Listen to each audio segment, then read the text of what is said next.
첫 번째 못 오신 분도 계실 건데 지난번 첫 번째 시간에는 우리가 기억해야 될 것이 딱 두 가지라고 생각되는데요. 90년에 소련하고 우리가 수교를 맺고 하면서 94년도에 우리 김영삼 대통령께서 모스크바 방문을 했는데 그 당시에 러시아 옐친 대통령이 문서를 하나 건네줬습니다. 한국전쟁에 대한 소련이 가지고 있던 비밀 문서를 싹 다 줬는데 한 800페이지 정도 되는데 그걸 보니까 한국전쟁이 우리 자유전쟁에서 북침에서 올라온 것이 완전히 아니다 하는 게 만천하에 온 세상에 다 밝혀졌어요. 더 이상의 남침이냐 북침이냐 문제는 논쟁거리가 아니다는 걸 기억하시면 되고요. 두 번째는 김일성이 스탈린한테 전쟁합시다, 전쟁하게 해주세요 라고 부탁하고 청원한 것이 무려 48회입니다. 그 정도로 한두 번 얘기하는 게 아니고 그 문서를 다 체크를 해보니까 그렇게 나온다는 거죠. 그 스탈린이 굉장히 신중하게 하자 준비해서 하자 이렇게 해서 전쟁이 벌어진 것까지 얘기를 드렸습니다. 오늘은 지난 시간에 말씀드린 바대로 전쟁이 개전되고 어떻게 하나님이 도우셔서 이렇게 미국을 중심으로 한 유엔이 한국을 도와야 되겠다, 죽어가는 전하를 살려야 되겠다 라고 결정되는 과정을 보시고요. 그 다음 우리가 앉아있는 이 포항에 또 중요한 낙동강 방어선상의 한 축이었는데 여기서 벌어진 전투 상황에 대해서 좀 설명드리고, 그리고 인천 상륙작전 이후의 전쟁 전개에 대해서 여러분들께 말씀을 올리겠습니다. 소개를 받았습니다만 이건 70년 전에 있었던 일이기 때문에 사실은 저도 경험 못한 겁니다. 저도 경험 안 한 겁니다. 여러분들께서도 마찬가지일 거라고 생각합니다. 우리가 누군가로부터 전해 듣고 책을 보고 무슨 필름을 보고 이렇게 해서 우리한테 머릿속에 들어있는 지식이 들어있을 건데 뭐 제가 알면 여러분들보다 더 많이 알겠습니까? 조금 더 알겁니다. 한두 페이지 그걸 정리해서 잘 정리를 해서 여러분들에 전달해 드리겠습니다. 모쪼록 우리가 믿는 성령님께서 이 자리에 함께 해주셔서 전하는 제 입술을 주장해 주시고 여러분들의 마음을 열어주셔서 이 금 같은 시간, 이 시간 의미 있는 시간이 되기를 바라겠습니다.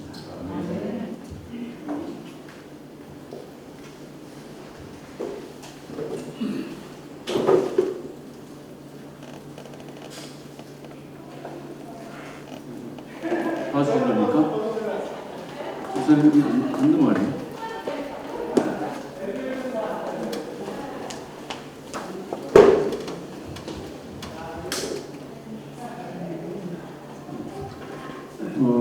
순서는요, 북한의 전쟁 개입으로부터 4번 미국과 유엔의 대응 이 순으로 말씀을 올리겠습니다.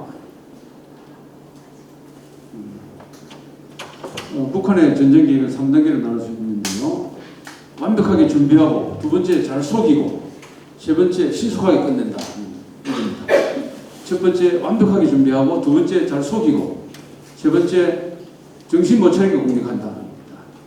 첫 번째 군사 준비 단계는 첫 번째는 인민군, 조선인민군을 창설하는 과정이죠. 김일성은 45년 9월 19일 날 귀국했거든요. 그래서 소련파 공산 세력을 중심으로 해서 적이대라는 조직입니다. 조직하고 소련 군정은 다른 단체들은 전부 해산시키고 이 적이대를 중심으로 해서 약간의 변화를 줍니다. 그리고 46년 8월 15일에는 1년 지났죠. 왕관부 훈련대에 대해 불안을 만들고요.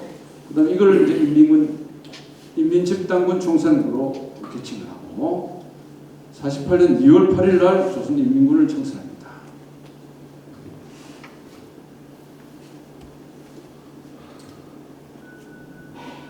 다음 페이지로. 지난번에 본 사진인데요. 이게 이제 인민군 만드는 창설실 때 썼던 사진인데 여러분 보시다시피 태극기가 있습니다. 이렇게 있죠. 지난 시간에 설명드렸습니다만은 48년 7월 10일 날 지금 사용하는 북한의 국기를 바꿨습니다. 이때까지는 태극기를 썼습니다. 다음요. 두 번째는 이제 군사준비 두 번째 단계로서 소련이 지원해 주는 겁니다. 소련군은 48년 12월까지 있다가 북한에서 싹 빠져나가는데 그 당시에 12만 5천 명이 북한 지역에 주둔을 하고 있었습니다. 무기와 장비는 북한군한테 전부 다 넘겨나갔습니다. 그리고 48년 12월 25일에는 북한 군사대표단이 모스크바를 방문해서 약속을 받는데요. 전차 500대, 22개 사단을 만들어주겠다는 약속을 받습니다. 근데 이게 이제 이듬해 3월 17일 되면 조선과 소련이죠. 조소 비밀 군사협정을 체결하면서 약간 축소합니다. 너무 이렇게 하니까 이 정부가 서방세계에 가서 일본에 재무장할 가능성이 있다. 그래서 축소합니다. 사단 줄이고 그것은 기계가 그대로하고 전차는 반으로 쭉 줄이겠다는 겁니다. 그리고 42년 8월 달부터 약 한 5개월간 진행된 스탈린그라드 전투라는 치열한 2차 세계대전의 전투가 있었습니다. 동부전선에 있었던 건데요. 히틀러가 이 전투에서 져가지고 동부전선을 거의 포기하는 겁니다. 그래서 히틀러가 독일이 이제 멸망으로 들어간 전투인데 이 전투에 한국 사람이 같이 갔거든요. 소련군에. 그래서 여기에 참전했던 5천 명을 북한으로 보냅니다. 그래서 북한군을 전역시키고요. 그다음에 이런 과정을 통해서 북한군은 전쟁 직전까지 10개 사단, 200대 전투기, 그리고 30척의 함정을 보유하게 됩니다. 다음 페이지요. 두 번째 잘 속이는 거죠. 이거는 위장평화 공치라고 하는데요. 이거는 희석의 효과와 그리고 개전의 명분을 축적하기 위해서 이렇게 한 겁니다. 물론 스탈린이 지도했습니다. 그래서 이런 평화적 조국 통일 방책 이런 걸 제안하는데, 야, 총선거하자. 전제 조건이 있다.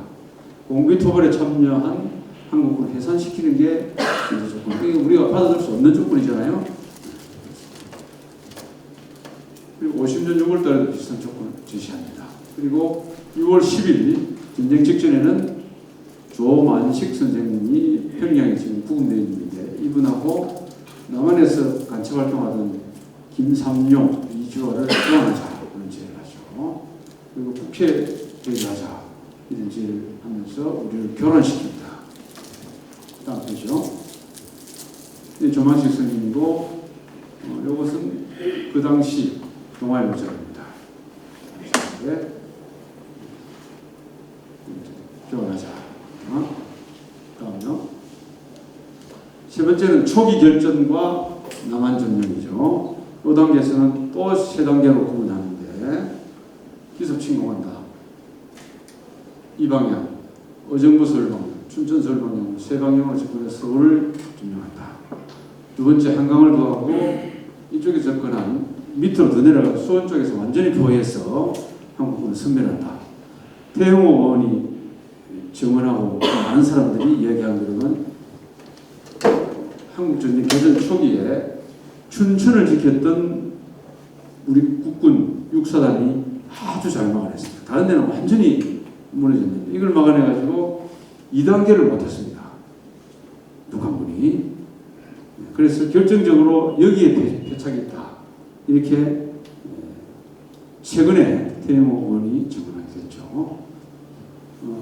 그리고 남한 내 공산 세력이 쳐들어가면 호응할 것이다 라는 기대를 가지고 영천을 하게 됩니다. 다음요. 북한군의 선제 타격 계획은 조금 전에 말씀드린 옐친 대통령이 우리한테 넘긴 문서에 의하면 나오는 자료입니다. 이거 소련말로 되어 있습니다. 소련말로. 선제 타격 계획, 조선인민군 선제 타격 계획. 요 글자는 이 사람이 쓴 겁니다. 그 당시 인민군 작전국장이었던 분입니다. 이분이 누구냐면 김일성이 소련에서 북한으로 들어갈 때 폭력 요원으로 같이 들어간 사람입니다. 이제 전쟁 당시에는 작전 국정을 했죠. 자기가 이걸 쏘는 사람이 만들어준 거를 조선말로 바꿨다 이렇게 정을 했었고요. 이분이 전쟁 끝나고 59년에 김일성이 소련파를 숙청할 때 그 김씨를 알아채고 먼저 카자흐스탄으로 넘어가서 살아남은 사람입니다. 이 선제타격계입니다. 다음요. 이어 보십시오. 90년 11월 1일 한국입니다. 한국에 이분이 한국에 와가지고 한국에 와서 6.25 전쟁에 대해서 증언한 자료입니다. 증언한 자료 중 일부인데 이 자료 내용은 본인이 했다. 한 15번 정도 증언을 했습니다. 이분이. 다음요. 두 번째는 이제 우리 한국의 전쟁 계획인데 전쟁 계획이라는 것도 없습니다. 구식을 맞추기 위해서 제가 올리기를 붙였습니다. 한번 보시죠. 미군정 책임자 하지 중장은 45년 11월 13일에 한국군을 이렇게 만들었으면 좋겠다라고 계획을 합니다. 이렇게 국군, 공군, 이걸 이렇게 만들되 병력은 약 5만 명으로 만들면 되겠다라고 계획을 만들어서 워싱턴으로 보고를 하니까 워싱턴에서는 반대합니다. 왜냐하면 미소공동위원회 개최 시기에 한국군을 만들면 소련이 반대할 것 같다. 그래서 못했습니다. 그래서 미군정은 필리핀에서 경찰 예비대를 만들었거든요. 이 방식대로 한국군도 만들겠다라고 해서 우리 남한 팔도에 한 개 중대식을 만들어가지고 요거를 8개 연대로 확장시킨 계획을 가지고 시행했습니다. 다음 페이지요. 45년 12월 5일부터 약 5개월간 우리나라에서는 미군과의 원활한 협조를 위해서 통역장교를 양성이 될 필요성을 느껴서 110명의 졸업생을 배출한 군사영어학교라는 것을 만들었습니다. 신학교에서 됐어요. 이 중에 78명이 장군을 지명했고요. 이분들이 한국전쟁을 지도한 주역들입니다. 보시면 대체로 여러분들 눈에 익은 이름들이 굉장히 많을 겁니다. 요 다음 날 군사영어학교를 없애고 국방경비대 사관학교를 만듭니다. 그리고 정부 수립할 때 이 학교를 육군사관학교로 이름을 바꾸죠. 앞에 제가 말씀드린 대로 한 팔도에 한 개 중장씩 만드는 우리 국군은 8개 연대가 되고요. 여단으로 확장하고 이렇게 됩니다. 근데 47년 3월 달에 군정 책임자 하지 중장이 워싱턴에 가서 증언을 한 게 있습니다. 증언한 거에 의하면 북한군의 병력이 12만 명에서 15만 명 정도는 될 것 같다고 판단해서 보고를 합니다. 그렇다면 이게 47년 3월 달인데 본인은 대한민국에는 아직까지 2만 명이 채 안 된 군병력을 보유하고 있습니다. 우리는 그래서 한국전쟁 직전까지는 국군은 8개 사단에 이중계 전략을 가지고 있었습니다. 다음 페이지요. 한국군의 전쟁 개념입니다. 38선에서 지역 방어를 하고 밀리면 조금 전에 후퇴가 축차적으로 방어선을 설정하고 후방에 있는 병력을 동원해서 38선을 회복한다라고 하는 그야말로 막연한 개념을 가지고 있었습니다. 그래서 50년 3월 달에 이런 작전 명령을 내어보자 하더라는데요. 저 판단은 이쪽의 주공이 될 것 같다. 연천, 의정부, 서울 쪽 이게 주공이 될, 이게 제대로 판단했습니다. 조공은 이쪽이 될 것 같고요. 그래서 웅진반도는 17년대 1사단 1768 이렇게 방어했습니다. 그래서 38선에서 막고 있을 때 그 후방에 있는 대전, 대구, 광주에 있는 사단이 올라가서 막는다라는 계획이었습니다. 지금 제가 봐도 굉장히 허술했던 작전이었습니다. 전방사단을 어떻게 지어갈 것인지, 후방사단이 어떤 도로를 사용해서 올라갈 것인지에 대한 계획이 아직까지 만들어지지 않는 상태의 계획을 지금 가지고 있습니다. 다음 페이지요. 이게 지난 시간에 그렇게 말씀드렸죠. 개성을 포함해서 옹진반도가 우리 영토였고 전쟁 전에 이쪽에 있는 설악산까지는 다 북한의 영토였습니다.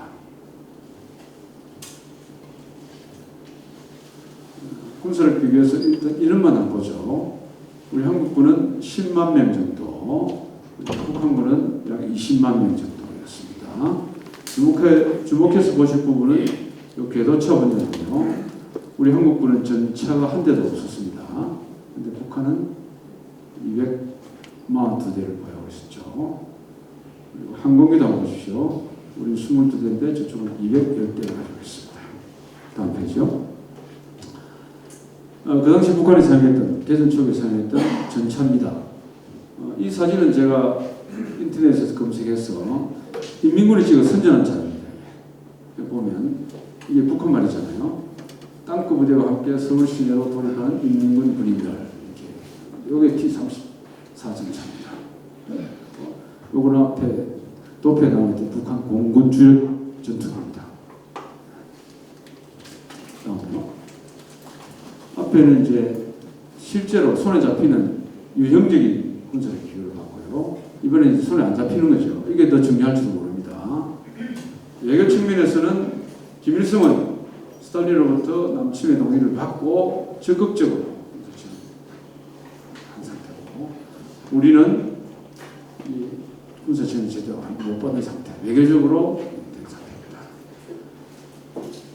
손자병법에 제일 중요한 게 3편에 상병은 벌모, 저게 전쟁 계획을 깨고, 두 번째는 외교적으로 차단시키고, 세 번째는 군사력을 맞붙고, 네 번째는 저게 성을 공격한다는 거. 지금 북한은 그 순서대로 가고 있습니다.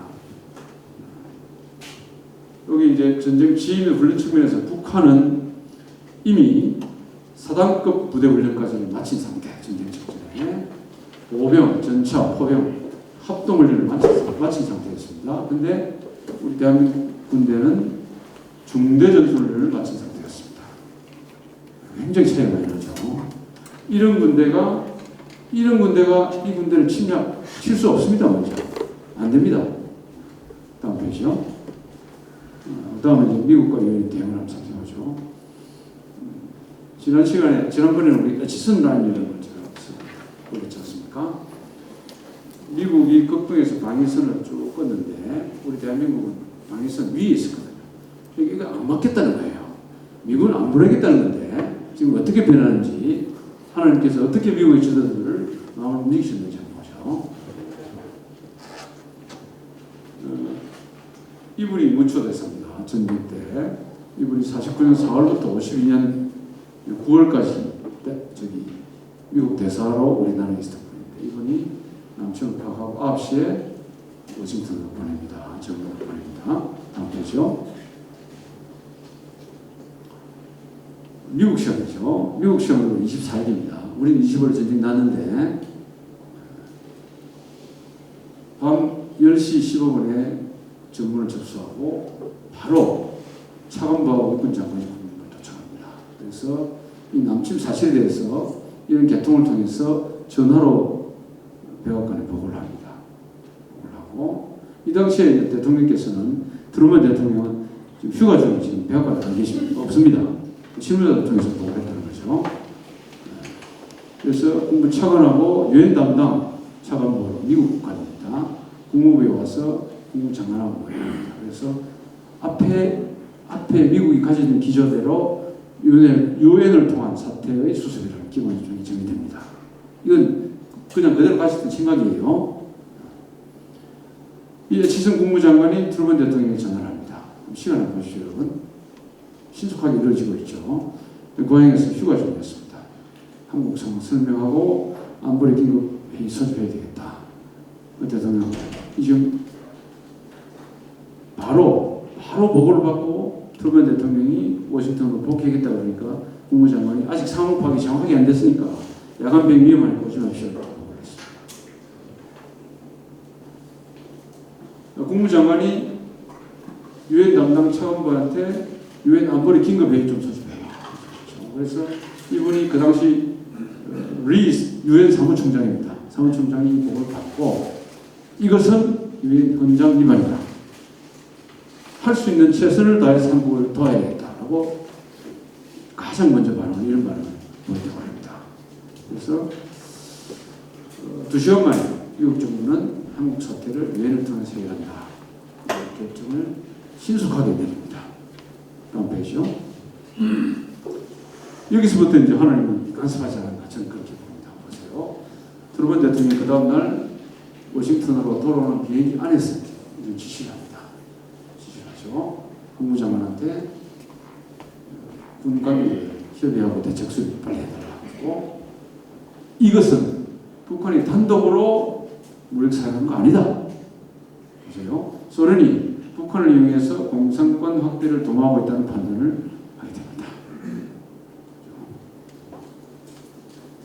히틀러가 폴란드를 침공하고 일본이 중국을 침공한 것처럼 강자가 약자를 공격해서 세력권을 확대하려고 하는 동일한 케이스다.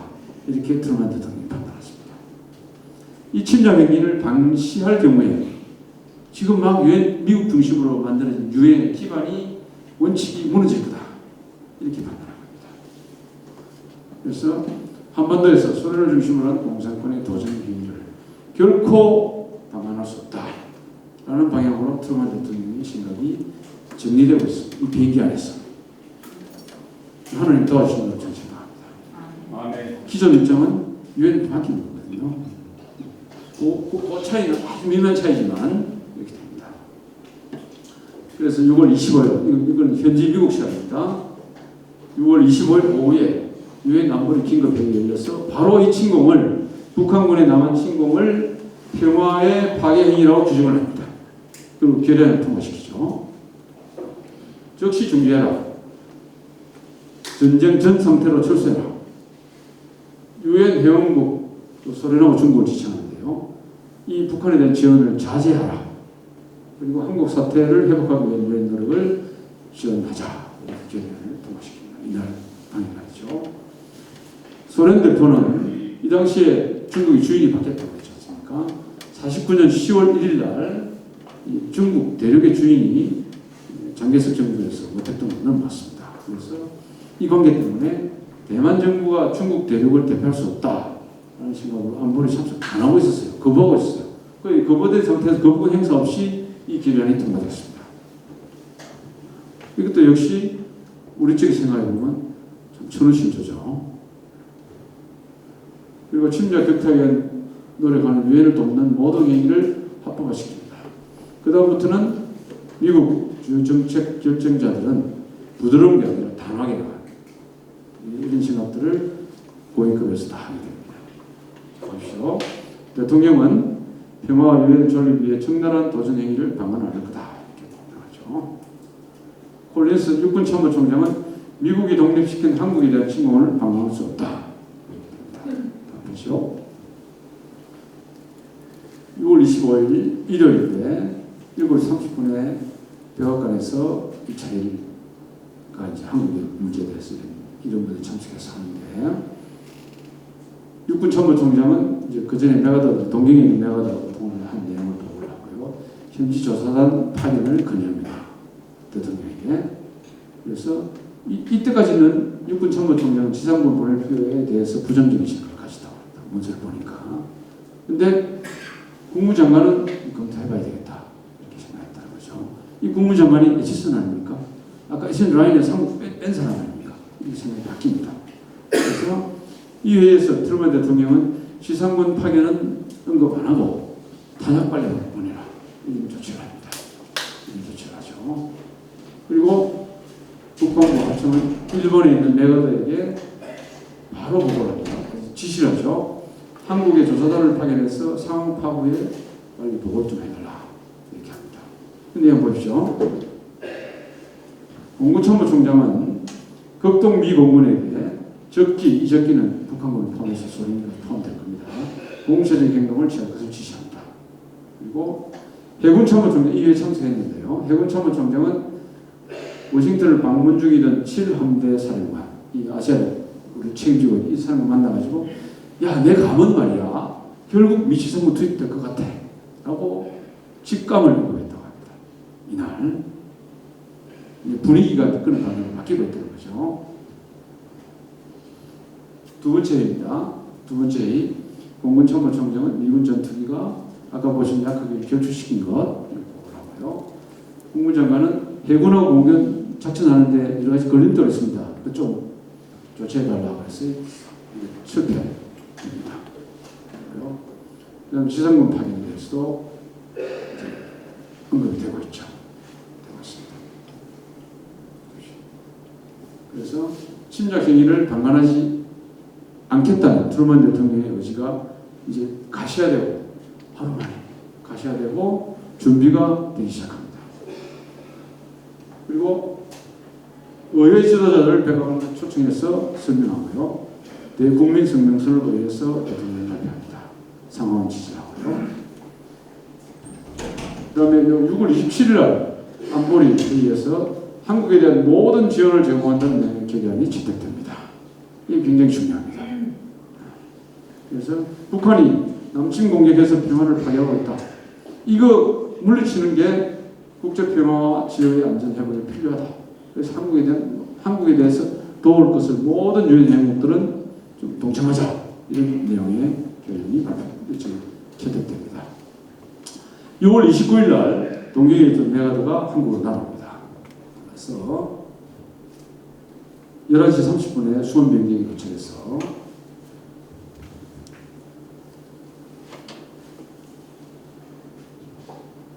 바로 이제 한강 남쪽의 제방으로 이동합니다. 이동해서 요 개인호에서 임무 수행 중이던 우리 한국군 병사하고 메가드가 통역을 통해서 대화를 합니다. 이런 대화를 했습니다. 자네는 언제까지 그 참호 속에 있었습니까? 우리 병사가 메가드한테 얘기하는 거죠. 가깝게서도 군인이시고 저도 군인입니다. 군인은 모름지기 명령에 따를 뿐입니다. 상관으로부터 철수 명령이 내려지든지 아니면 제가 죽을 때까지 싸우겠습니다. 메가드한테 우리 병사가 얘기합니다. 그래서 돌아와서 이 지상군 개입이 절실하다 하는 걸 메가드는 워싱턴으로 보고를 합니다. 다음 페이지요. 2006년 6월 24일자 조선일보입니다. 6월달 되면 꼭 보내달라고 기사가 좀 납니다. 올해도 났어요. 요거는 14년 전인데요. 이게 실린 자료입니다. 요 당시에 살아 계셨고요. 이분은 2013년에 돌아가셨습니다. 이 병사입니다. 이 병사. 이건 영화의 장면입니다. 유명한 사람하고 병사죠.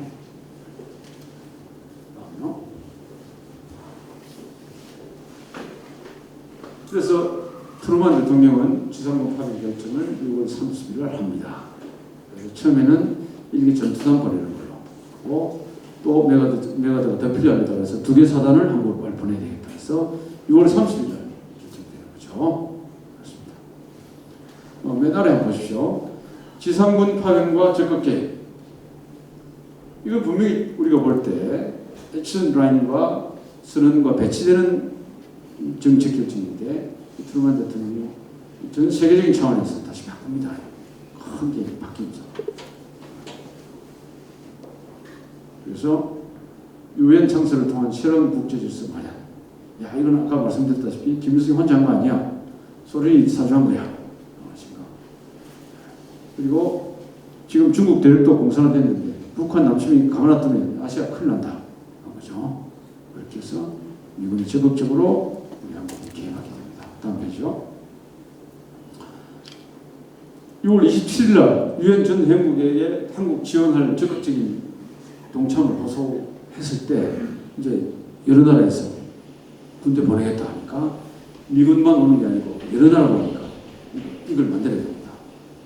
어떻게 지휘할 것이냐 이런 것에 대해서 7월 7일 날 역시 소련 대표가 참석하지 않는 상태에서 유엔군 사령부를 미국이 구성하고 군사를 임명하라고 하는 유엔에서 결의안을 통과시켜줍니다. 그래서 미 대통령은 이렇게 해서 메가드를 임명하고요. 메가드는 8군 사령관 워크 중장인데요. 이건 중요합니다. 우리 포항전 때도 지휘해서 하셨거든요. 8군 사령관에 임명하고 7월 13일 날 창설하고 이때쯤 되어 우리 대통령께서는 한국군도 같이 지휘해달라고 얘기를 합니다. 그래서 한국군의 작전 통제권이 7월 14일 날 넘어갑니다. 다음은 낙동강 방어선 전투 살펴보죠. 전체적으로 보면 이게 9월까지인데요. 낙동강 방어선 아닙니까? 여기까지가 정말 열전이 벌어졌고, 그 다음에 인천 상수역전에서 올라가는 것이고, 그 다음에 또 한번 연도를 보십시오. 50년 9월부터 11월 사이에 있습니다. 그리고 10월부터 중공군에 들어가가지고 수수한 겁니다. 그리고 평안쪽까지 가는 다음 낙동강 방어선요. 우리 목사님 통해서 많이 언급되는 낙동강 방어선인데, 이것은 워크라인이라고 합니다. 아까 8군 살인마 이름 워크 준비장님을 따서 워크라인이라고 하고, 이게 낙동강입니다. 낙동강. 그래서 낙동강 교도보 또는 가장 큰 도시인 부산 교도보라고 얘기하는 겁니다. 이 서쪽은 미군이 시킨다. 미군이 시키고, 동쪽하고 북쪽은 한국군이 시킨다. 그런데 여기는 도로망이 잘 발달됐습니다. 그래서 어디라도 뚫리면 발달된 도로망을 통해서 미군이 가지고 있는 기동부대를 신속하게 투입시켜서 회복한다라는 개념입니다. 그래서 이것은 이 작전 명령을 처음에 7월 28일 날 받아왔는데요. 그 장군이 야, 우리 여기 물러설 곳 없다. 더 이상 물러설 곳 없는 최후 방어선이다 하는 개념에서 스탠드 왔다라고 얘기를 합니다. 여기서 죽어야 된다. 더 이상 물러설 수 없다. 그렇죠?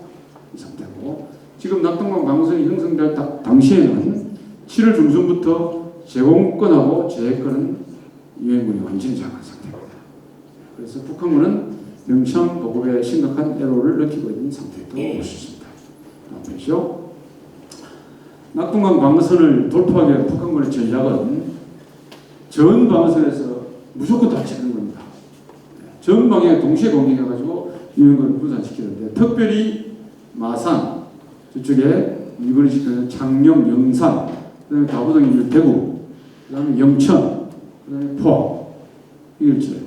그래서 우세를 확보하고 어디든지 우세 확보되면 그쪽을 통해서 돌파 지점을 통해서 전과를 확대해서 부산까지 갑니다.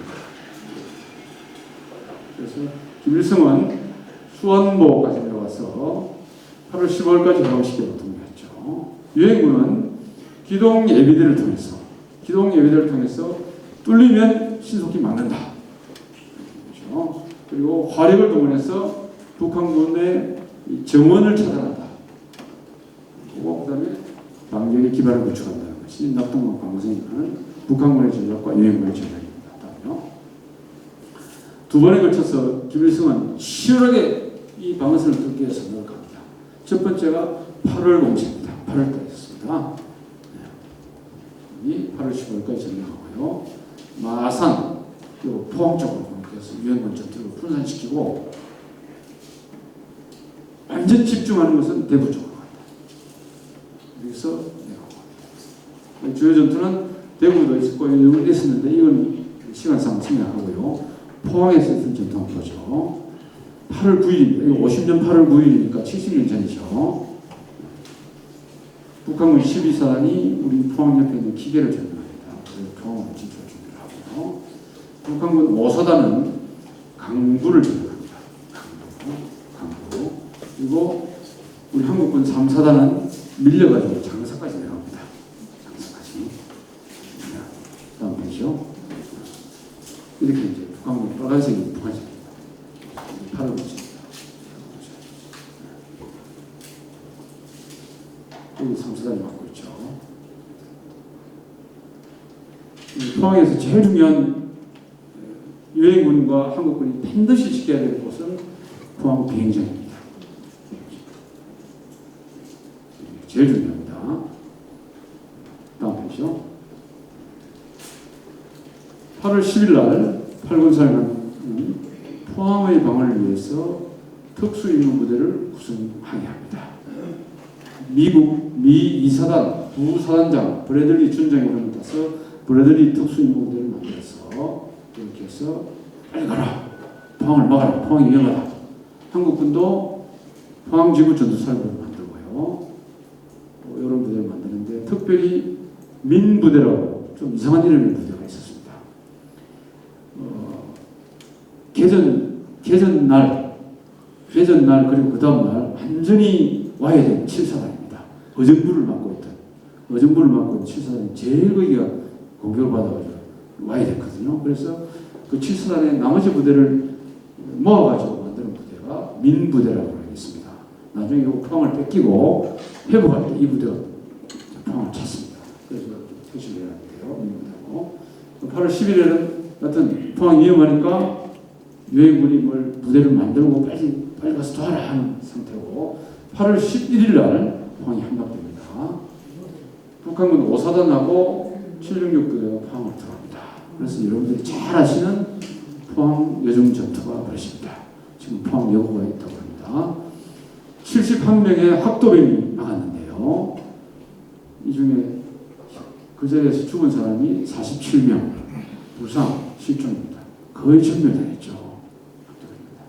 71명은 저도 이번에 조사하기 전에는 이분들 다 포항분들인가 생각해 포항분들을 많이 했습니다. 서울대학교 학생도 있었고요. 중앙대학교 다니다 온 학생도 4명 있었고요. 고등학생 신분에서 학도병 다는 사람도 있었고 제일 많은 건 충청도 학도병하고 전라도 지역 출신 학도병이 좀 많았습니다. 이렇게 71명이 싸웠습니다.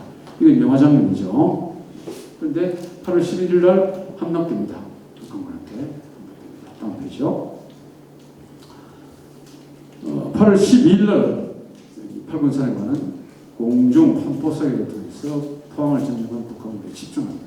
뒤에 한번 사진 보여드리겠습니다. 어느 정도로 복귀를 다 했는지 보시죠.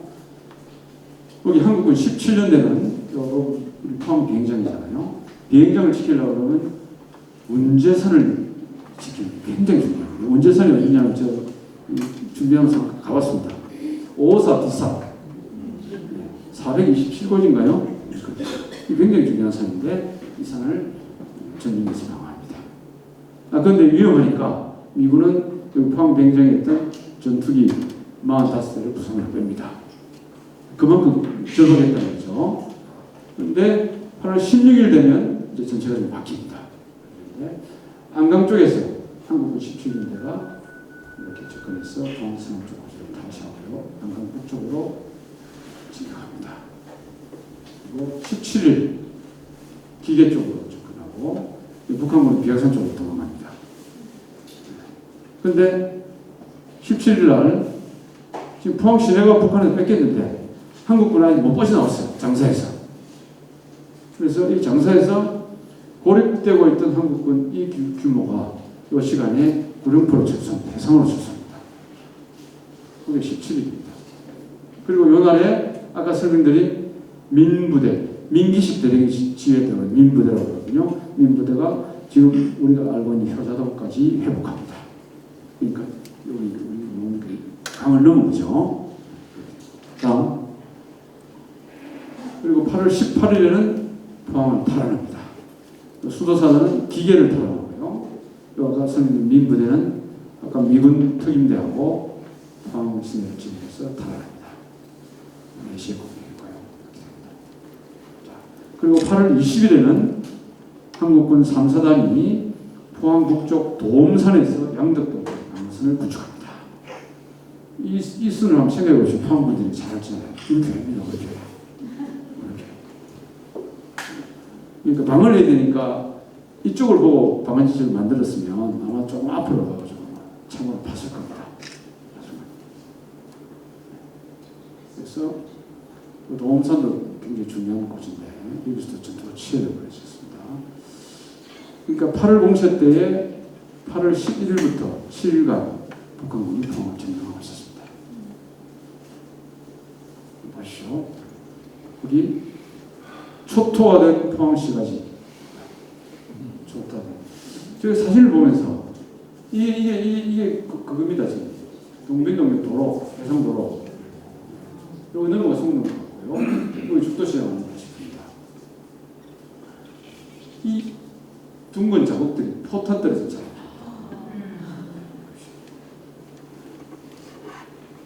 이랬던 포항입니다. 이 당시. 8월 공세 직후에 이 포항만 북한군이 두드린 게 아니고 영천도 두드리고 그다음에 다부도, 대구, 그다음에 저쪽 미군이 장악하고 있는 저쪽 서부전선도 굉장히 위험했거든요. 그런 상황이었죠. 그래서 미국과 소련이 판단합니다. 미국은 큰일 난 거 아니냐. 그렇습니다. 부제목을 우려했지만 그래도 병력과 장비를 계속 지원해서 전제협진의 발표를 완화해야 되겠다. 이렇게 생각합니다. 그렇죠. 미국 합참이 워싱턴이죠. 육군참모총장, 해군참모총장을 동경으로 보내가지고 야, 이거 빨리 좀 어떻게 되는지 정확히 봐라. 그리고 메가드는 자꾸 인재상작전 하자 그러는데 지금 할 수 있는지 없는지 한번 파악해봐라. 미국 육군참모총장이 여기 왔습니다. 와가지고 현장 방문하면서 방문할 수 있다. 그래서 귀국 후에 대통령에게 미군과 한국군이 부산 교도국에 방문할 수 있습니다. 그래서 미국은 우려했지만 끝까지 병력도 보내고 장비도 계속 보내줘야 된다. 소련은 보십시오. 소련은 지금 북한이 어떻게든 뚫으라고 안 뚫히잖아요. 소련은 격려합니다. 김일성을. 부제목은 격려가 시작되었습니다. 북한군이 맡고 있는 상황을 스탈린이 위로하면서 공군력을 집중을 해라. 그리고 전차 공격할 때 포병 지원사를 동시에 하라. 지도합니다. 앞으로도 계속 지원하겠다. 김일성은 스탈린이랑 틀린 답심이 있다고 합니다. 제가 안 읽겠습니다. 그래서 소련은 병력과 장비를 계속 지원해서 공격 시작합니다. 그러면 이쪽도 계속 지원, 이쪽도 계속 지원. 또 한 번 더 열전이 다음 보죠. 그래서 9월 공세가 있습니다. 9월 15일 인천 상수역쯤 있습니다. 지금 바로 그 점입니다. 북한군은 유해군이 정원하기 전에 다시 공세를 취해서 남가선 공격입니다. 마지막 공격을 하는 거예요. 지역을 이렇게 구성하고요. 병력은 전투를 비교는 이 당시에 더 많아졌어요. 전차도 이제 역전시켰습니다. 많이 이제 북한군이 상실을 당했죠. 처음에 개전초에 200대 넘었잖아요. 200대 줄었습니다. 이건 말할 것도 없고요. 그래서 이 9월 달에도 포항에서 치안 전투가 일어났습니다. 아까 우리 말씀 양덕동에서 도엄산 이 방어선이 뚫립니다. 8월 27일 날 북한군 5사단이 한국군 3사단 방어선을 돌파합니다. 그래서 3사단을 포항 출사합니다. 여기도 포항인데 이 당시에는 포항으로 치면 아는 모양이에요. 앞으로 여기 8군 사령관은 8군 부사령관 콜트 소장에게 잭슨 특수임무부대를 구성해서 포항전선을 안정시키라. 또 특수임무 다음요. 8월 27일 방어선이 뚫렸다고 그러는데 도엄산 전투의 전후라고 해서 이거 올해 6월 23일 날 방송된 겁니다. MBC 뉴스데스크에서 방송된 겁니다. 이분이 이 두 사람이 소대장이었습니다. 도엄산은 지금 소대장인데 서로 잘 몰랐던 분입니다. 그래서 이 이름은 정확히 모르고 김소희라고 알고 있습니다. 이분이 이 당시 요날에 돌아가셨습니다. 50년 8월 27일 전후인데 전후 인접소대장인데 이분이 64년도에 어떻게 해가지고 이 50년 8월 27일 날 이 인접전후 김소희가 죽은 자리를 어떻게 감여해가지고 표식을 해놓고 저희 다른 부대로 가야 되니까 그렇게 해서 64년도에 그 자리를 찾아가지고 유해를 발견해서 국립묘지에 옮겼습니다. 그리고 이분이 올해도 돌아가셨어요. 올해 돌아가셨어요. 개인적으로 저하고 통화도 하신 거예요. 10년 전. 근데 이분이 돌아가시면 나는 전후협회 가겠다. 국립묘지에는 장군묘역이 따로 있습니다. 나는 장군묘역에 안 가겠다. 나는 전후의 병부터 달라. 이거를 남기고 실제로 이 작품명이 지금 그게 아니고 전후의 병 붙이는 장면입니다. 이분은 각종 간부 김서이고요. 이분은 육사 생도했는데 생도 신분에서 바로 전쟁터 나와가지고 동기신 한 150명 중에서 120명이 다 죽었습니다. 서울 지키기 위해서. 그래서 살아남은 분이거든요. 2009년도에 제가 개인적으로 뭘 하나 책을 좀 펴냈는데 그 책을 보시고 이분이 전화하시더라고요. 전 들어가시면 몰랐는데 이거 찾아보고 왔습니다. 다음 페이지요. 9월달에 아까 운제선 중요하다고 했잖아요. 운제선으로 북한군 600대가 내려가면 점령해버립니다. 지금 5호선 디선까지 갔다는 거예요. 북한군. 그리고 지금 내려오죠. 그래서 포항시내가 다 넘어왔습니다. 이쪽은 경주 통하는 안강이고 이것도 다 내려갔죠. 그래서 경주 북방 5km까지 북한군이 내려갔습니다. 다음. 이렇게 8월 29일, 30일까지는 뭐 우리 3사단이 다시 노력했지만 안 되고 그래서 9월 2일 날 북한군 5사단이 포항을 다시 내려갑니다. 아까 말씀드린 잭슨 특수부대가 안강 동쪽 삼거리를 확보합니다. 좀 이렇게 유추할 수 있겠죠. 우리 봉지를 하니까. 그리고 8군 사령관이 포항으로 요때 되면 7사단이 민부대라는 이름을 안 쓰고 요 8월달에 사단을 급히 만듭니다. 그래서 상계연대로 포항으로 보내죠. 9월 3일날 안강이 저기 수준이 들어가고요. 경주 북방 5km까지 가고 문제산이 점령합니다. 그렇죠? 전전선에 걸쳐서 북한군이 공실, 유행군하고 절박한 상황이었습니다. 그래서 동경과 대구에 있던 미군 지휘군들은 야, 이거 어떻게 해야 되냐, 포기해야 되냐, 어떻게 해야 되냐, 굉장히 절박한 상황입니다. 어디로 옮기냐, 제주도로 가냐, 이런 논의까지 했는데 결국 방어선 지키고 결심하고 8군 사령부만 대구에서 벗어납니다. 메가드는 이때도 인체상 작전을 하면 저게 결정적인 타격을 줄 것이다 하고 또 9월 8일 날 최종 트루먼 대통령이 인천상륙 작전에 대한 승인을 합니다. 다음 페이지죠. 9월 6일 아까 9월 5일 날 뺏겼다고 그랬잖아요. 9월 6일 8군 사령관은 또 24사단 미국입니다. 미 24사단을 포항으로 가라. 포항이 굉장히 중요하다. 그래서 사단장은 부사단장에게 특수임무부대를 만들어서 포항 탈환하는 임무를 주줍니다.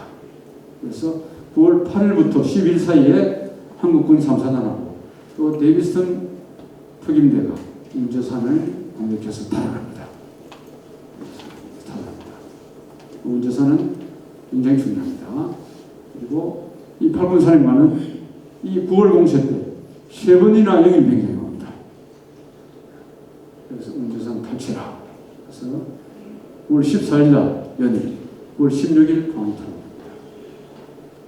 이 9월 공세 때는 2주간 북한군이 포항을 점령한 거죠. 그래서 전체적으로 약 21일간 포항이 북한군한테 점령당했다 이렇게 생각할 수 있습니다. 그 다음 인천상까지 보세요. 다음 페이지요. 인천상륙작전 이 구상관 농정이죠. 메가드 개인의 경험을 지식을 대합니다. 메가드는 제가 40년 전에 육사에서 공부할 때 들은 이야기는 메가드만큼 좋은 성적으로 미국 육사를 좋아하는 사람이 그때까지 없었다고 했습니다. 이 전쟁사에서 승패를 가르는 중요한 점 중에 하나가 병참선의 확보와 차단이다. 그래서 인천으로 들어가면 북한군의 병참선의 병목인, 딱 목인 서울을 탈환하는 거다. 이러면 북한은 꼼짝 못한다. 7월 4일 날 이미 메가드는 구성했습니다. 그런데 너무 신속하게 내려왔습니다. 취소했고요. 7월 23일 날 2차 상륙작전 계획을 시작합니다. 이 계획을 발전시킨 게 2차 상륙작전 계획입니다. 다음 페이지죠. 메가드 인천상륙작전 구성에 대해서 어마어마한 반대를 합니다. 보시죠.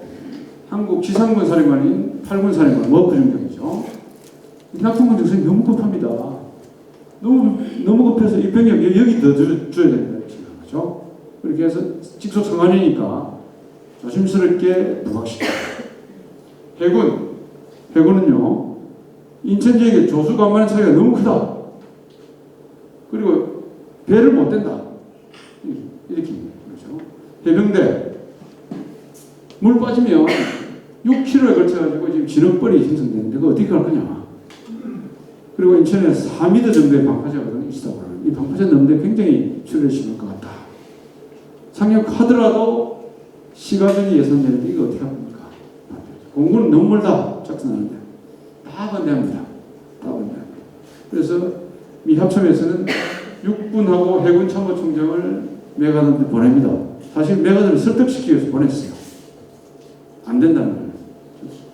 이 두 분이 와가지고 이제 브리핑을 받아요. 동경에서. 상황장교가 브리핑을 쭉 합니다. 이러한 제한 사항이 있기는 있습니다. 근데 상륙작전을 해야 됩니다라고 보고를 하니까 여기 뭡니까? 해군 참모총장이 자네가 이야기한 그대로 나도 생각하고 있다. 그러니까 안 되는 거야. 라고 얘기를 해요. 근데 그 자리에서 내가 아무 말도 안 하고 한 2분 정도 가만히 있었다고 그래요. 가만히 있었다고 그래요. 지금 뭐 실무자하고 뻘뻘 어쩔 줄 모르는 거예요. 지금 워싱턴에서 온 지금 육군 참모총장, 해군 참모총장이 지금 압력 넣는 거라고 생각하죠. 내가 이렇게 얘기합니다. 보십시오. 불가능하다고 말한 바로 그 주장이 나한테는 바로 기습의 요인이다. 당신이 안 된다고 하는데 그것 때문에 나는 할 거야 라고 얘기한 거예요. 즉 지휘가 김일성이든지 스탈린이든지 아무도 그러한 시도를 할 정도로 무모하지 않을 것이라고 아마 김일성이도 생각할 거야. 그래서 해야 되겠다 얘기합니다. 그래서 해군하고 육군 참모총장이 다시 비행기를 날아가면서 자기 나중에 고백합니다. 회국에서 해군 참모총장이 비행기 타고 워싱턴으로 돌아가면서 자기가 메가드한테 설득당했다. 이렇게 얘기해요. 그러면서 있는 그대로 보고하자. 대통령한테. 우리 의견 더하거나 빼지도 말고 있던 상황 그대로 얘기하자. 결정은 대통령한테 하게 하자. 대통령이 보고받고 메가드를 지시합니다. 그래서 인천 상륙작전이 성립됩니다.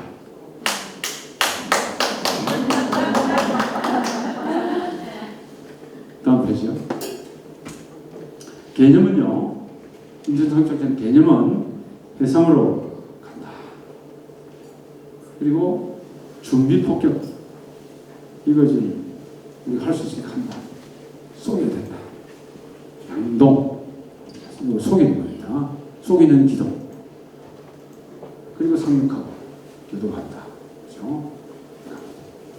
그래서 280을 연결시킨다. 이렇게 합시다. 병참선 차단한다. 그리고 서울을 타면서 이렇게 합시다. 이렇게 봤습니다. 다음 페이지요. 인천 상륙작전을 위해서 새로운 부대를 메가드가 만듭니다. 자기 참모장으로 데려가 있던 아몬드 소장을 10군단을 만들어 군단을 만드는 거고요.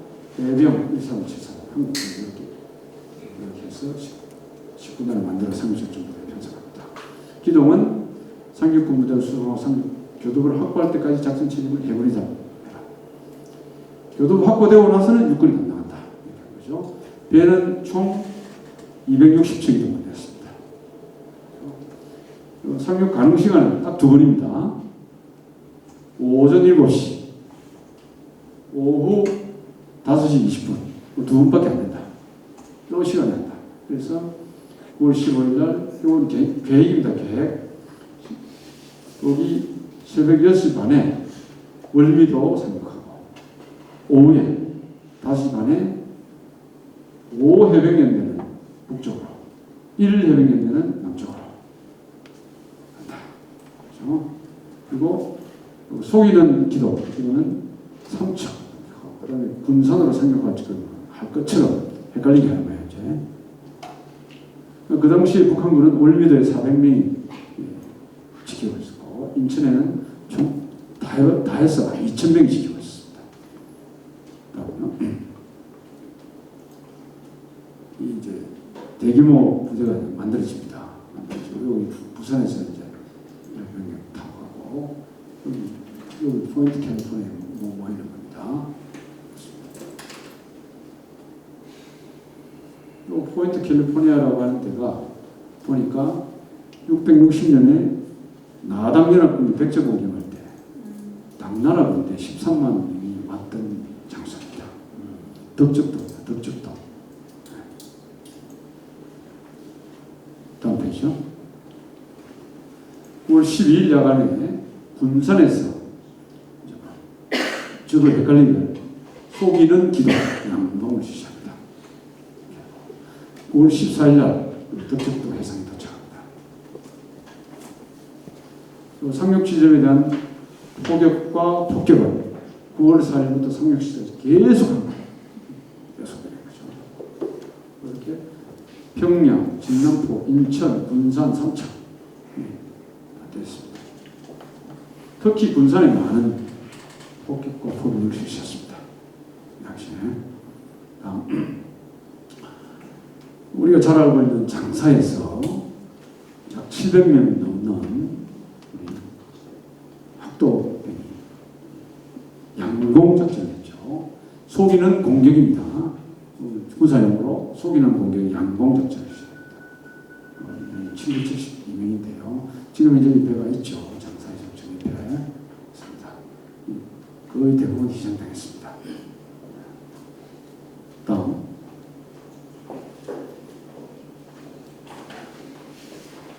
실제 9월 15일 날 새벽 2시에 월미도 상륙합니다. 그리고 10시 반에 본대로 상륙하고요. 12시에 월미도를 장악합니다. 그리고 아까 얘기했던 오후 5시 반에 1해병연대와 5해병연대가 상륙합니다. 그리고 갑니다. 총 13만 명의 병력 갑니다. 보시죠. 지난번에 그러니까 노르망디에 미군 묘지에 9,000명 이상의 미군이 희생됐다고 설명드렸지 않습니까? 그게 비해서는 훨씬 적은 피해가 났습니다. 여기 덕적도인데요. 수로 통해서 월미도 들어갑니다. 다음 보시죠.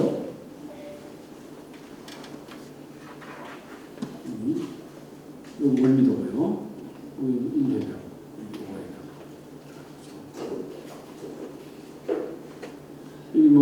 그린 비치, 레드 비치, 블루 비치 하면은 미군이 작전해야 되니까 자기들끼리 선명하게, 단명하게 착착착 이 개념 헷갈리지 않게 우리 지명을 하면 헷갈리잖아요. 걔네들 잘 모르니까 그렇게 해서 만드는 지명입니다. 다음요. 상륙하는 해병들이고요.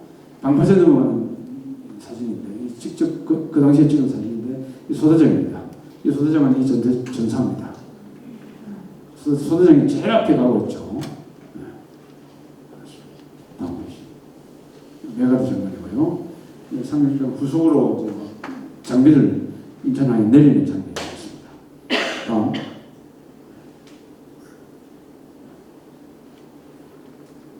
이쯤 되면 5해병하고 1해병이 상호 연결해서 내려오고 들어갑니다. 15일 밤이 되고 16일 밤 이렇게 합니다. 그리고 약속한 대로 교도부 확보됐으니까 해군에서부터 육군으로 진권이 완전히 넘어옵니다. 다음 페이지죠. 이후의 전쟁 중입니다. 이제 이쪽에 나쁜 건 있어. 밑에서 당하고 있는 것을 시도를 합니다.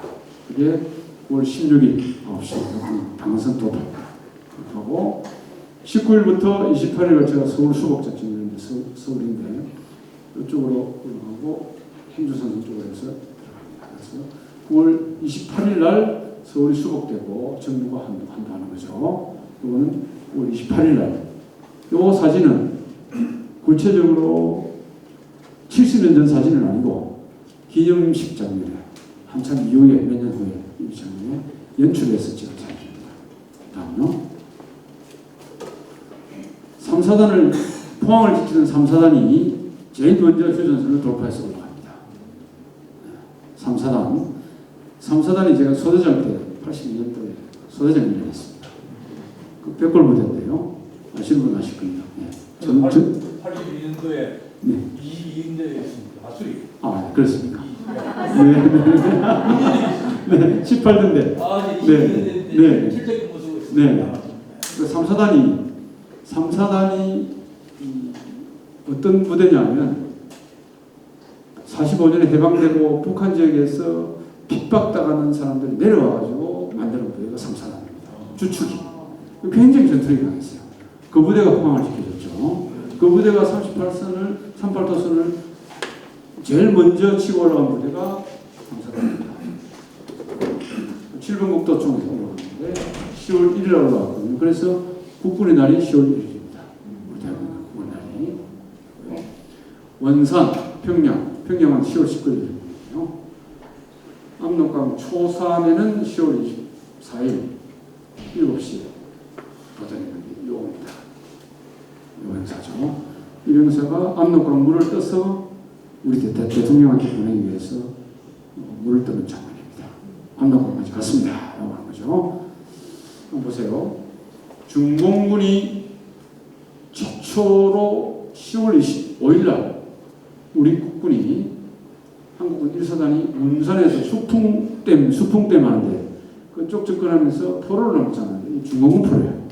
말이 안 통하는 거예요. 이제 알게 됐습니다. 고전에 들어와 있었습니다. 물론 38도를 넘어가는 장면이 3사단으로 되어 있죠. 그 다음 보시죠. 10월 16일 날부터 압록강을 넘기 시작했습니다. 중공군이 12월 1일부터 10일 사이에 여기 장진호라고 여기 원선 아닙니까? 여기 있거든요. 여기서 미해병 1사단이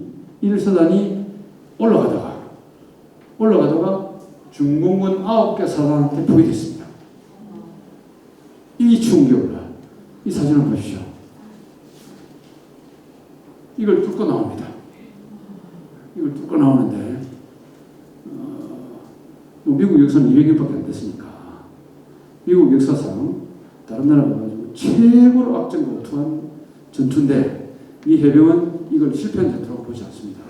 성공한 철수 작전으로 보는데요. 지금 해병대 사령부에 미국 본토 해병대 사령부에 이 전투를 기념하고 있습니다. 작년에 우리 문 대통령께서 작년에 미국 갔을 때 갔습니다. 그런 전투가 장시호 전투인데 미군 피해 한번 보십시오. 전 사상자 3,600명, 비전투 전 사상자 3,600명. 이 사람들은 거의 다 동성환자입니다. 중공군 피해자 2만 명 정도였고요. 이 동성환, 이 전우를 버리지 않고 데려 나왔습니다. 그렇죠. 저도 개인적으로 군에서 동성환 입어가지고 아직 좀 불편한 점이 있습니다만 이 동성환입니다. 이 전투를 시행할 때마다 저 텍사스나 조지아나 이런 데 따뜻한 데 살다가 한국 전쟁에 왔던 미군 병사 얼마나 추웠을까. 이거 생각해보면 정말 매이죠. 그 다음 배시요. 그리고 여러분들이 잘 알고 있는 흥남 철수작전이 일어났습니다. 흥남 철수. 이 국제시장에는 영화를 통해서 잘 묘사됐죠. 지금 우리 대통령이 부모님도 이별을 타고 내려왔다고 얘기하죠. 예. 이 사진이 실제 그때 사진입니다. 네. 다음 페이지요. 네. 전쟁 중에 미 8군 사령관이 바뀌는데요. 50년 7월에 부임하신 워커 장군 이분입니다. 12월 23일 날 한국에서 돌아가십니다. 의정부 쪽에서 12월 23일 날 12월 23일이면 조금 전에 장렬 전투보다 약 열흘 후잖아요. 막 밀렸거든요. 그럴 때 전선 시찰을 가다가 한국군 수송 트럭이 그냥 사령관 탄차를 박았어요. 그래서 팔군 사령관 차가 계곡으로 굴러가서 현장에서 들어가셨습니다. 그리고 모임하신 사령관이 리치웨이 사령관이에요. 리치웨이 사령관은 이때 이제 임하는데 이분은 51년 4월에 메가드가 해임됩니다. 메가드 장군이 트루먼하고 어린 차에서 해임되거든요.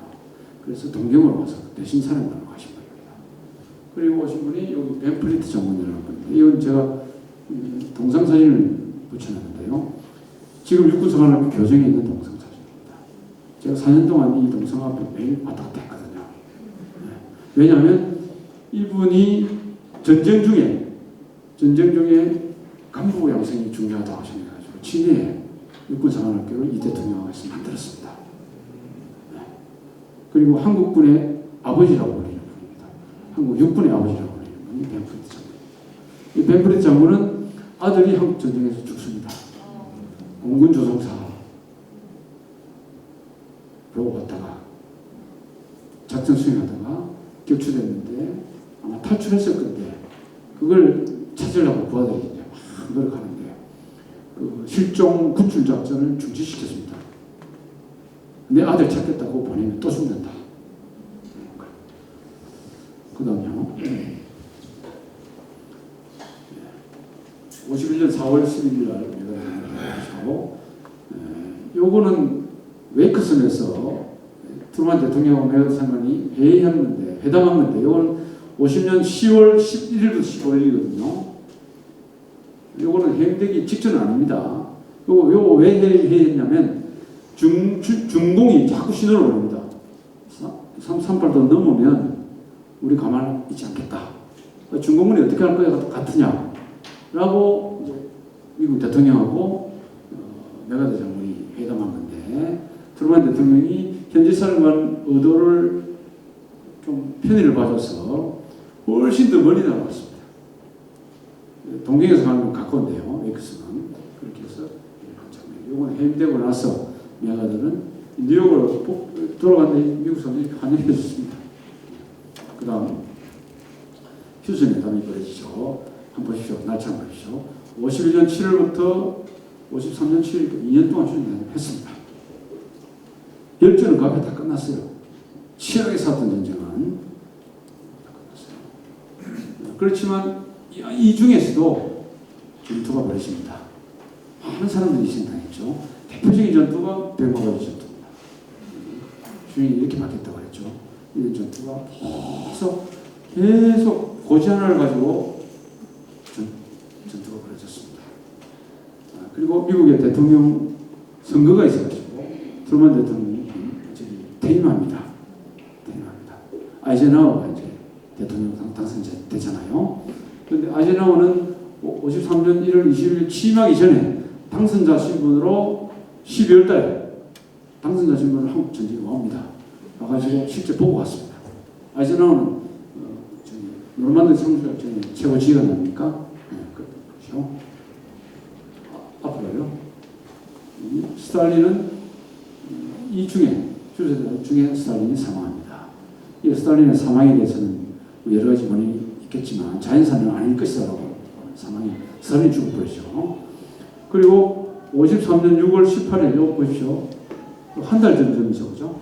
한 달 전쯤에 우리 대통령께서 방공포로를 석방해버립니다. 이거 좀 첨예하게 애매한 문제거든요.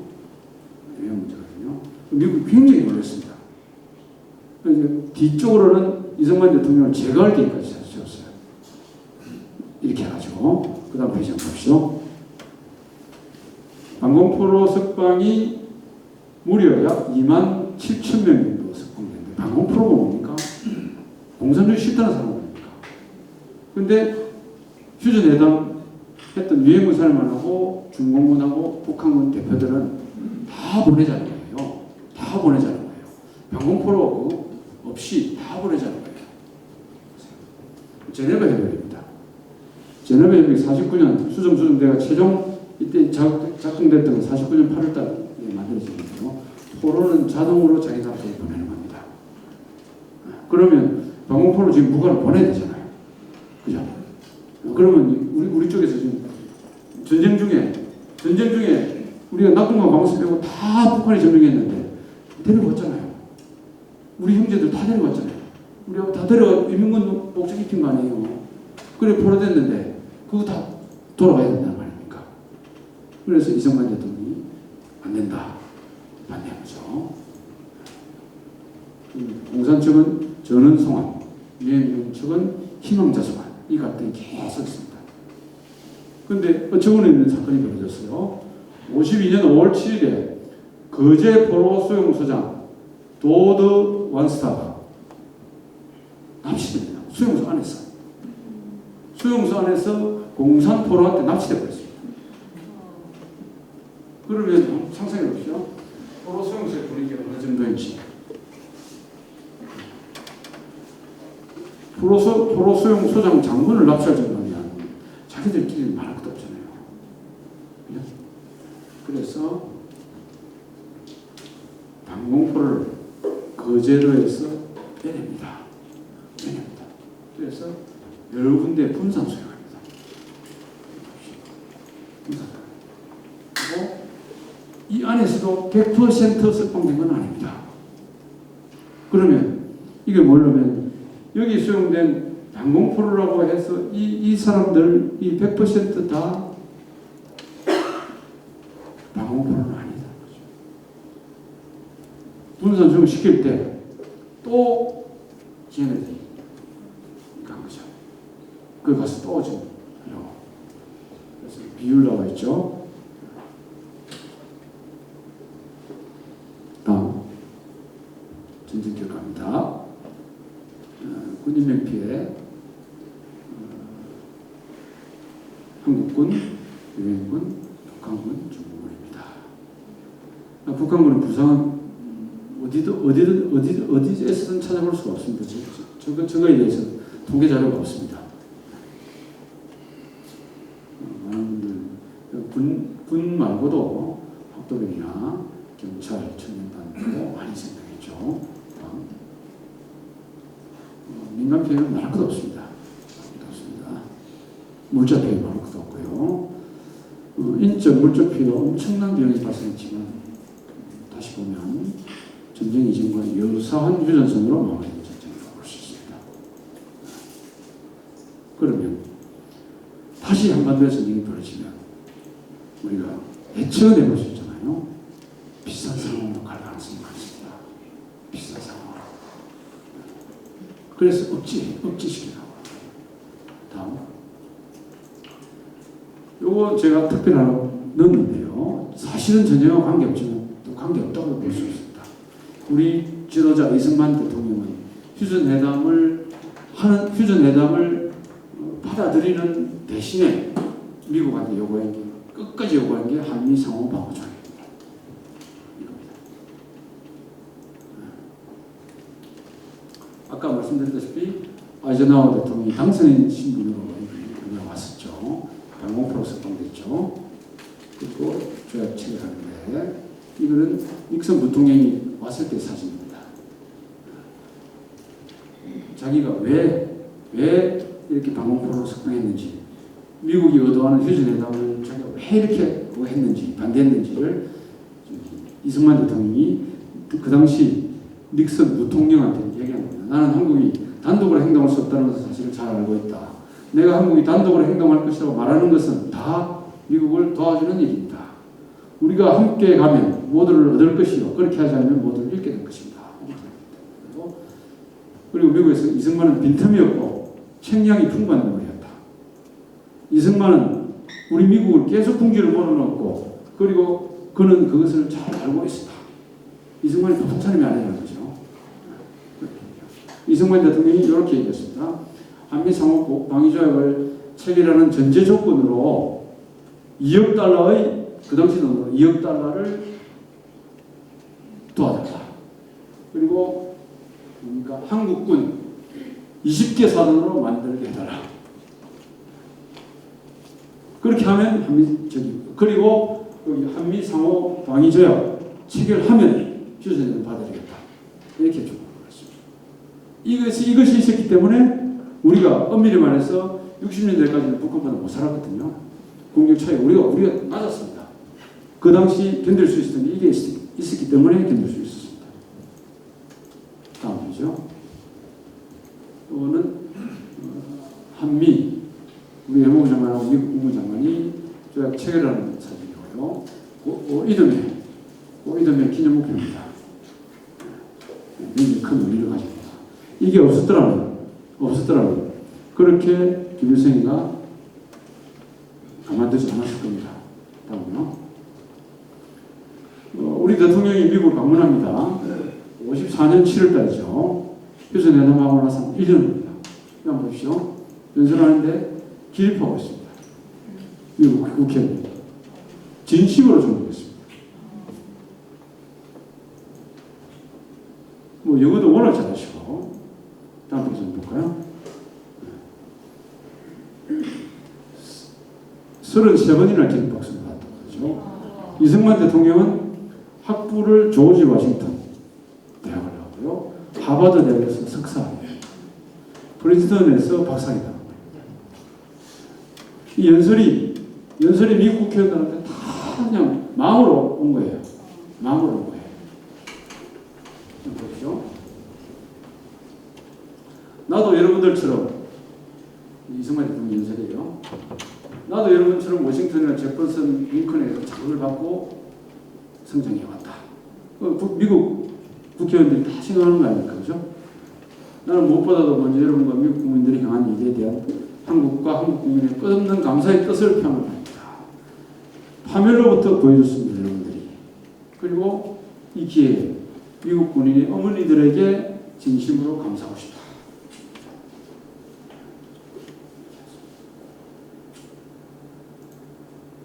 자식을, 남편을, 형제를 우리가 암담한 처지에 놓여있던 시기에 한국으로 보내줬습니다. 하고 미국의 어머니들에게 감사하는 연설을 한 것이 조금 전에 본 장면입니다. 다음. 한국 전쟁은 영향을 보면 냉전 시대가 본격적으로 시작되죠. 그래서 나토라고 하는 국제사무 조약기구가 아직까지도 있는 나토라고 하는 조약기구가 만들어지고요. 공산책은 와르샤바 조약기구를 만들었죠. 그리고 북한은 정치체제 경직, 경비 경제, 북한은 반대가 속죠. 우리 남쪽은 방공원 옥시라는 나라가 됐습니다. 아직도 끝나지 않은 전쟁입니다. 다음요.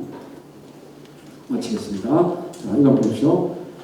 유엔 기념공원 이 부산에 있습니다. 이 땅은 형식적으로 대한민국 영토가 아닙니다. 우리나라가 유엔을 넘겼습니다. 여기에는 2,300명 정도의 돌아가신 분이 여기 있습니다. 주로 영국 계통입니다. 영국, 캐나다, 호주 분들이 영연방국가의 전통은 군인이 싸우다가 죽으면 그 자리에 묻어주는 전통이라고 합니다. 그래서 여기 지금 현재 잘 관리되고 있습니다. 다음요. 이것은 여러분들 아시는 분 아시겠지만 이 워싱턴 DC에 있는 코리안 워 메모리얼입니다. 이 건물이 아니고 장소입니다. 공원 같은 장소거든요. 링컨 기념관 바로 앞에 의사당을 보고 오른쪽에 있죠. 이거는 이 동성을 만드는 건 판초 우이거든요.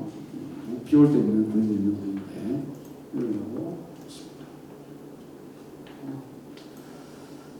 다음 사진 한번 볼까요?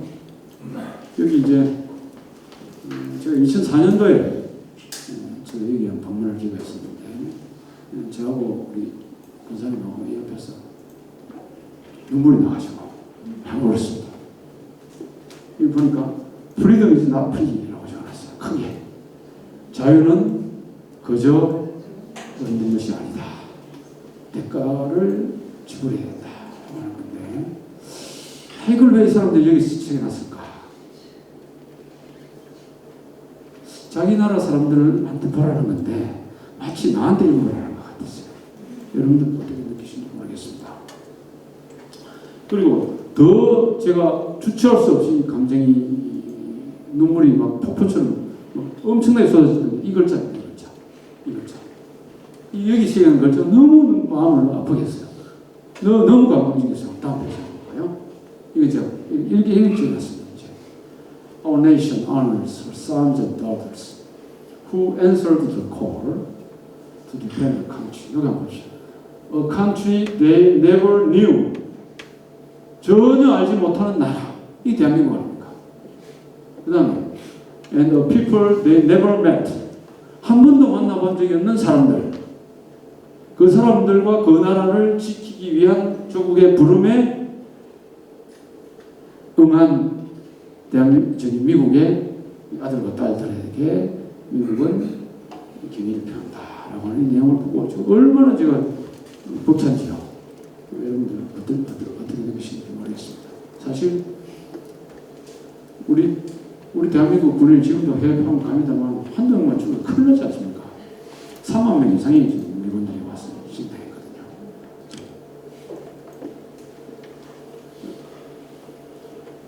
마지막은 포항의 역사, 한국 역사 이렇게 제가 제목을 달았습니다. 저도 포항 시민이라서 포항이 너무 잘 왔어요. 전쟁 시기 포항 중심입니다.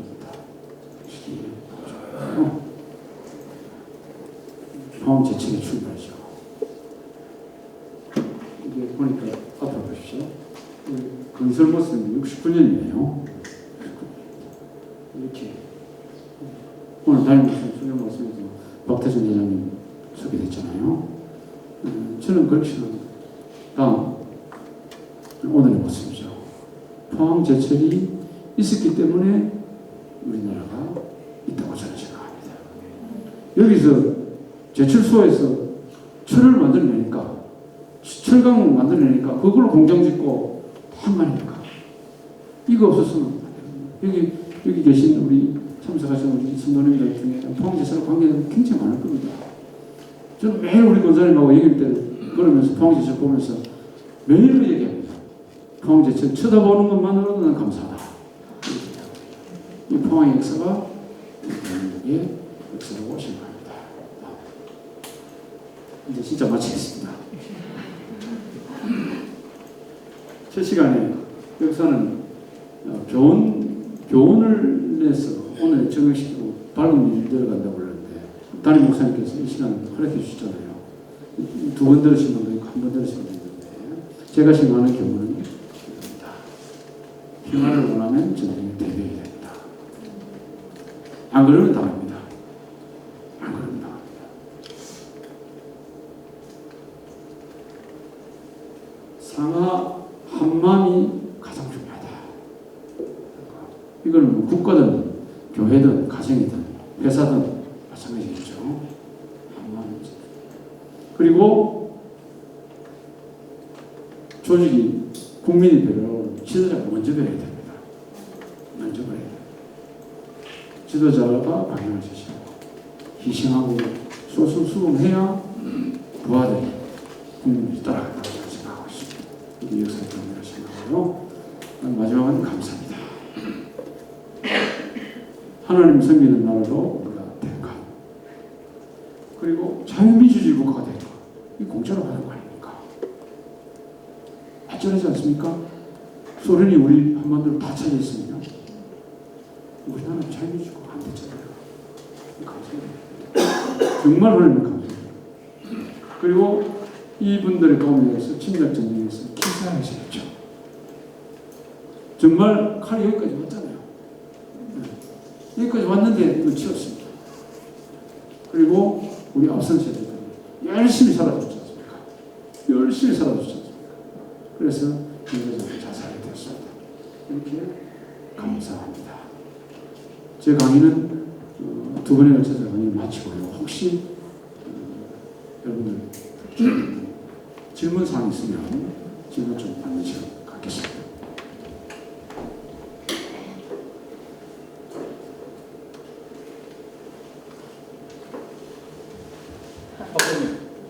네. 저는 이 교회 시설관리한 담당자입니다. 오늘 처음 강의를 들었는데요. 좀 강의였습니다. 많이 듣다 보니까 박사님하고 제가 비슷한 부분이 있어요. 제가 82년도에 네. 3사단 집권에서 네. 기대가 포함돼서 참여했습니다. 아, 그렇습니까? 아이고, 네. 반갑습니다. 아, 예. 상시에 설명이 잘 돼가지고 질문을 듣게 됐습니다.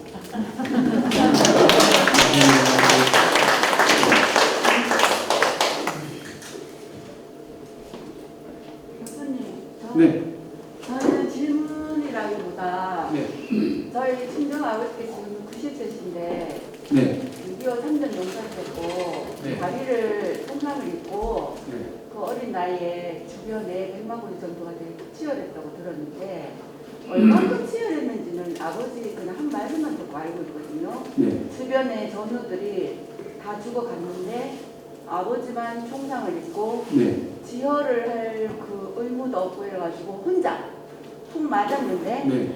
피를 많이 흘리면 죽잖아요. 네. 네. 그래서 응급처치를 셀프로 하고 이렇게 실려갔으나 병원도 이렇게 오른 게 없었잖아요. 네, 그래서 그 상처가 피가 났지만 방치되는 상태로 있었고 그 구더기가 이렇게 무릎에 생겨가지고 네, 네, 네. 그 구더기 덕분에 네. 피를 빨아먹고 염증이 가라앉아가지고 예. 다리는 좀 짧은 상태로 평생을 이렇게 이제 삼성 영상 사시면서 이제 네.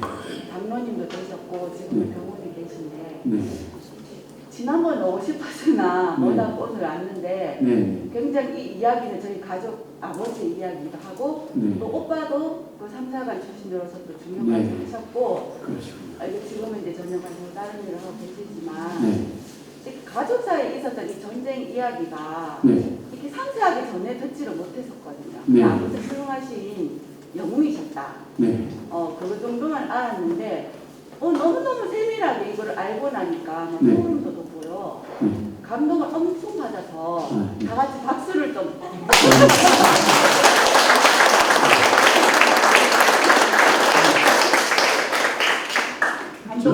저하고 사전에 말하신 거 아니죠? 네. 혹시 그 질문 없으면 마치도록 하겠습니다. 감사합니다. 감사합니다. 저는 7사단 나왔습니다. 가장 먼저 격파되었고 7사단. 그렇지만 지금은 이제 화천에 7사단이 칠성부대인데요. 예전 생각도 나고 너무 귀하게 감사합니다. 제가 기도하고 마치도록 하겠습니다. 하나님 감사합니다. 우리를 대한민국이라는 좋은 나라에 태어나게 해주시고 국민으로 삼아주시니 감사합니다. 아버지, 우리가 이 자유를 누리기까지 많은 과정들과 많은 희생들이 있었다는 사실 잊지 않도록 도와주시옵소서.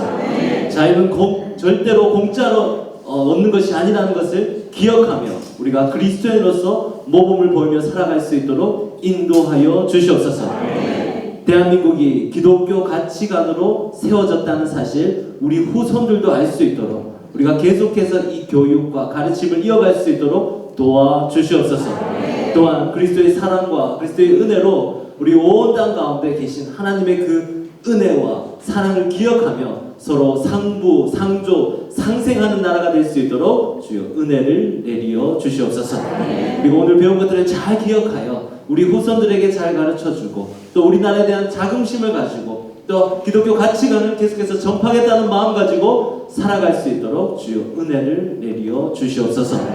예수 그리스도 이름으로 기도드리옵나이다. 아멘. 감사합니다.